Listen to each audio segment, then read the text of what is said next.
okay, what interests me, if you ask me, in phenomena, not only Facebook, but generally this, let's call them staged identities, like where you can invent a fake identity. I can be a straight man and I can construct my digital web persona, which is that of a promiscuous woman, of a gay person, whatever.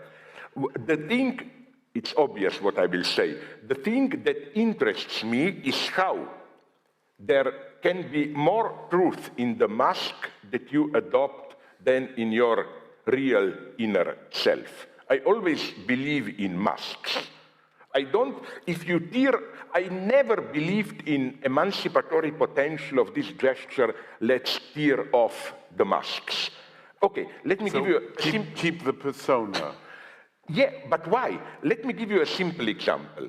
Let us say that I am in reality a shy, impotent, stupid person, afraid, but then in internet interaction, I adopt a screen persona of a brutal, rapist guy who humiliates people, beats women, and so on.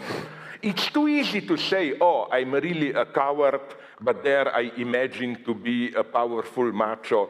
What if it's the opposite? What if I really am that, a brutal guy, but in real life, because of social pressure and so on, I oppress it, so that the true mask is my authentic, real self. And the truth comes out precisely in the guise of a fiction, which is why I like very much old-fashioned novels like, is it Mansfield Park or which, Jane Austen, this classical topos that there are a group of people, some of their lovers, who are too shy to act upon their love, but then, for example, if they're upper class, they decide to stage a play, and as if by a miracle, the roles that they play there allows them to say on stage to the person they love that in real love they cannot say, and so on and so on. This is a very Nietzschean move of you, no? The notion that our truth is really the mask we put on. Yeah, although, okay, that's another topic, my problems with Nietzsche and so on, But yes, I believe in this, I believe here in alienation. I'm in alienation in the sense of, again, you need an external point of identification. The truth is out there, but not because we have to avoid our true inner self. Our true inner self is full of shit, it's misery, whatever. I never believed in, getting deep into a person.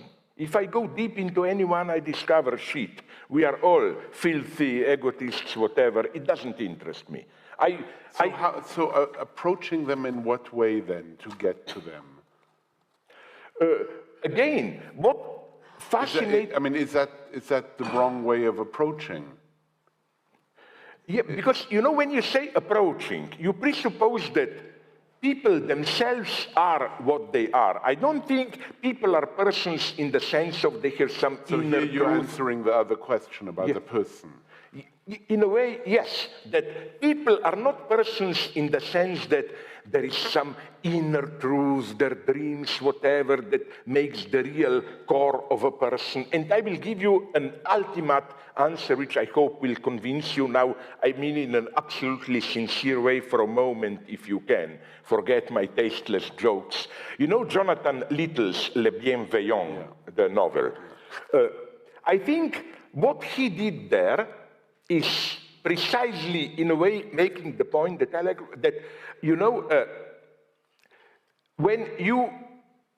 what always bothers me is this disgusting, again, wisdom. Like, I'm ready to shoot people who claim there was a so-called multicultural wisdom which says an enemy is a person whose inner story we don't know. The idea is clear. We hate someone, but if we were to know his universe from within, we would have seen he also has his side of the story, his experience to tell. Maybe, but the truth of this is extremely limited, I think. Because what always fascinated me is how, if you take even the greatest criminals, Hitler, Stalin, whatever, murderers, I'm quite sure that each of them will be able to tell you a very authentic inner story and so on. I think that our inner truth, when you really open up yourself, you know, this pathetic moment, this is what I am, these are my dreams, my deepest fears, desires, then you really lie. In the case of Nazis and so on, you have this deep inner story to avoid confronting the horror of what you are doing. I think if some Nazi executioner will start to tell you about his inner experience, I would say, your truth is outside. Your truth is what you did there in the camp. I'm not interested in your inner story. Besides, this is the basic Lacanian notion of fantasy as a constitutive lie. Our inner truth is the lie we construct to be able to live with the misery of our actual lives.